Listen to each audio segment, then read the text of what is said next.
Your heart races. Your chest tightens. You feel like you can't breathe, and you don't even know why. If that sounds familiar, you're not alone. That's anxiety, and it's not just in your head. It's your body's ancient alarm system, a powerful tool built to protect you. But in our modern world, that system has gone haywire. It rings the alarm for emails, deadlines, and social gatherings, leaving us feeling overwhelmed and exhausted. It's a very real, physical experience that millions of people face every single day. But what if I told you that understanding anxiety is the first step to mastering it? Today, we're going to dive deep into the science. We'll explore what really causes anxiety, what's happening inside your brain and body when it strikes, and most importantly, how you can calm it down, all backed by proven science. This isn't about ignoring the feeling, it's about learning to work with it.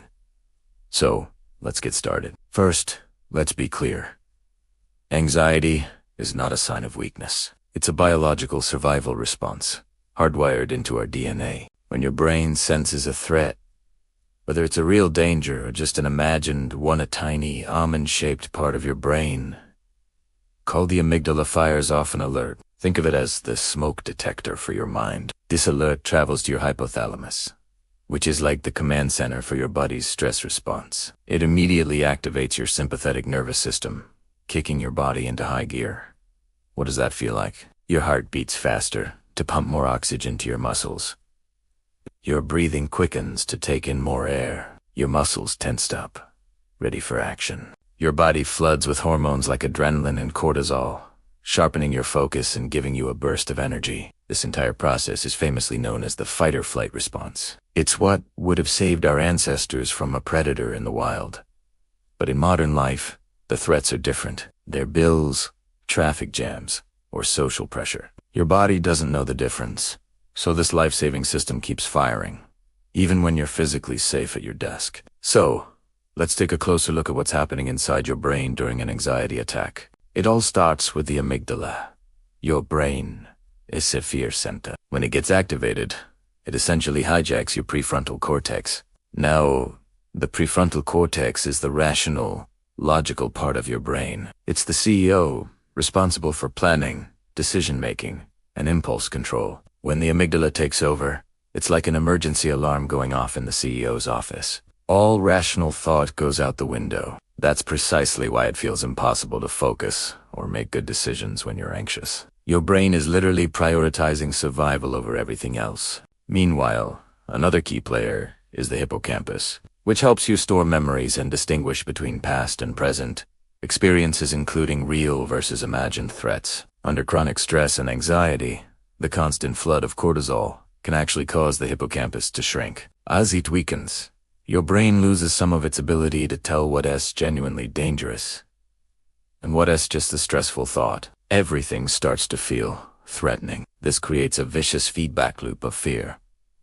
Anxiety triggers more fear, which in turn triggers even more anxiety. Your brain gets stuck in survival mode, and it becomes harder and harder to break free from that cycle. Your brain and body are deeply and intricately connected. This isn't just a mental experience.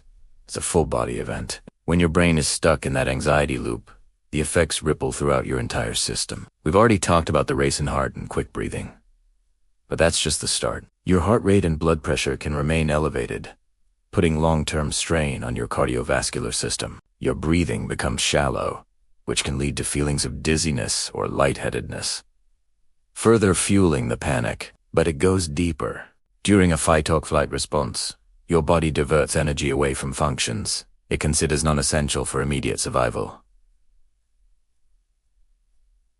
This includes digestion. That's why chronic anxiety is often linked to stomach problems like irritable bowel syndrome, indigestion, and acid reflux. Your immune system also takes a hit. The constant presence of stress hormones like cortisol can suppress its function, making you more susceptible to getting sick. All this tension and exhaustion is your body constantly preparing for a battle that never comes, leaving you feeling drained, fatigued, and physically unwell. So, now, for the most important part. How do we calm this system down? The good news is that you have more control than you think. And these aren't just empty platitudes. They're scientifically proven techniques to regain control. First, and perhaps most powerfully, breathe deeply. When you're anxious, your breathing becomes shallow and rapid. By intentionally slowing it down, you send a powerful signal to your brain that the danger has passed. Deep, slow breathing, hailing through your nose for 4 counts, holding for 4, and exhaling through your mouth for 6 activates your vagus nerve. This nerve is the main highway of your parasympathetic nervous system, the one responsible for rest and digest. Activating it is like hitting the brakes on your body's alarm system. Even just 90 seconds of slow, controlled breathing can significantly calm your amygdala and shift your body out of fight or flight. Second, move your body. When your body is flooded with cortisol and adrenaline, it's primed for action. Exercise provides a physical release for that built-up energy. It essentially tells your brain, see, we fought the threat, and now we're safe again. It helps burn off the excess stress hormones and, at the same time, releases endorphins, which are your body's natural mood elevators and pain relievers. You don't have to run a marathon. A brisk walk, a short dance session, or some simple stretching can make a world of difference. It's about completing that stress response cycle. Third, practice grounding and mindfulness. Anxiety often pulls you into a vortex of what-if scenarios, trapping you in future worries or past regrets. Grounding techniques pull you out of your head and back into the present moment. A simple one is the 5-4-3-2-1 method. Name 5 things you can see, 4 things you can touch, 3 things you can hear, 2 things you can smell, and 1 thing you can taste. By focusing on your senses, you reactivate your prefrontal cortex, that rational part of your brain, and gently wrestle control back from the amygdala. It anchors you in the here and now, where you are safe. Fourth, talk about it. It might sound simple, but the act of naming your emotions has a profound effect on your brain. Studies have shown that when you label, you're feeling, literally saying, I'm feeling anxious right now, it reduces the activity in your amygdala. Dr. Don Siegel calls it name it to tame it. Giving a name to the feeling separates you from it. You are not your anxiety. You are a person experiencing anxiety. Sharing this with a trusted friend, family member, or therapist can further reduce its power by reminding you that you are not alone in this feeling. Finally, prioritize sleep and recovery. Sleep is not a luxury. It's a biological necessity for emotional regulation. During sleep, your brain works to clear out the stress chemicals that have built up during the day. It processes emotions and consolidates memories, helping to restore your emotional balance. Think of it as your brain's nightly therapy and cleaning session. A lack of quality sleep makes your amygdala more reactive, leaving you more vulnerable to stress and anxiety the next day. Making sleep a non-negotiable priority is one of the most effective long-term strategies for managing anxiety. Here's the hope I want to leave you with. Anxiety isn't the enemy. It's your body's dedicated protector, working overtime to keep you safe. The goal isn't to eliminate it entirely, but to train it to respond more appropriately, not to overreact to every little thing.